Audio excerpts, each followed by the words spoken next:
Brought to you by Agilus Diagnostics. Health test की बात आती है तो मैं भरोसा करता हूँ India's largest diagnostics company Agilus diagnostics. खुद को टेस्ट करते रहो। बाजार की गिरावट के बीच गोल्डमैन सैक्स लगा रहा है सोने पर दाम। गोल्ड अब सैक्स की टॉप कमोडिटी ट्रेड में शुमार हो गया है। सैक्स का मानना है कि 2025 में गोल्ड नई ऊंचाइयों पर पहुंचेगा। यूएस इलेक्शंस में डोनाल्ड ट्रंप की जीत के बाद सोने की धीमी चाल देखने को मिली है, लेकिन दूसरी ही तरफ गोल्डमैन सैक्स गोल्ड को लेकर बुलिश है। चलिए आपको बताते हैं सोने को लेकर गोल्डमैन सैक्स की आखिर क्या राय है। गोल्डमैन का कहना है कि केंद्रीय बैंकों की खरीदारी और अमेरिकी फेड के रेट कट में कटौती के फैसले से गोल्ड को सपोर्ट मिलेगा। सैक्स ने सोने को 2025 में टॉप कमोडिटी ट्रेड में शुमार किया है।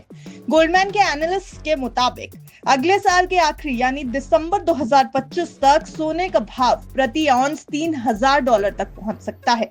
केंद्रीय बैंकों की तरफ से बढ़ती मांग और फेडरल रिजर्व के रेट कट के फैसले से ईडीएफ यानी एक्सचेंज ट्रेडेड फंड्स में बढ़ते निवेश से गोल्ड को सपोर्ट मिल सकता है।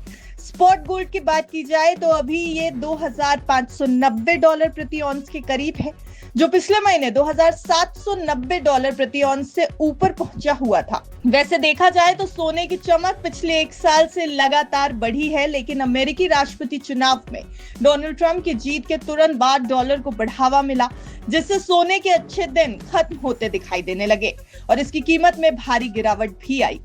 ग्लोबल लेवल पर कॉमेक्स सोने का भाव $29.10 प्रति ऑन्स या ये कहें कि 1.13% गिरकर 2 महीने के निचले स्तर $2,557 प्रति ऑन्स पर आ गया। चांदी की बात की जाए तो इसमें भी 2.57% की गिरावट हुई और ये $29.88 प्रति ऑन्स पर आ गई है। लेकिन अभी भी गोल्डमैन के एनालिस्ट का कहना है कि ट्रंप प्रशासन में सोने की कीमतें बढ़ने की पूरी उम्मीद है। इस साल सरकारी स्तर पर ताबड़तोड़ खरीदारी और फेड की नीतिगत ढील ने गोल्ड की चमक बढ़ाई थी। गोल्डमैन के मुताबिक कारोबारी तनाव इसकी चमक में इजाफा कर सकता है।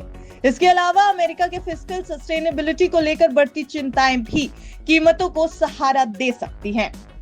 लेकिन आपको इस रिपोर्ट में यह भी बताते चले कि अमेरिका में महंगाई की दर 2% के लक्ष्य के करीब पहुंच गई है। ऐसे में फेडरल रिजर्व के ब्याज दरों में कटौती जारी रखने की संभावना बढ़ी थी। हालांकि वहां के कंज्यूमर प्राइस इंडेक्स का जो डेटा आया उसके चलते ब्याज दर में कटौती रोकी जा सकती है। जेरोम पोवेल ने अपनी हाल ही की स्पीच में भी ये कहा है कि रेट कट के लिए सेंट्रल बैंक को जल्दबाजी नहीं करनी चाहिए। अगर रेट कट नहीं होता है तो क्या सोने पर दबाव जारी रहेगा या गोल्डमैन सैक्स की उम्मीद सच होती नजर आएगी और सोना भागेगा?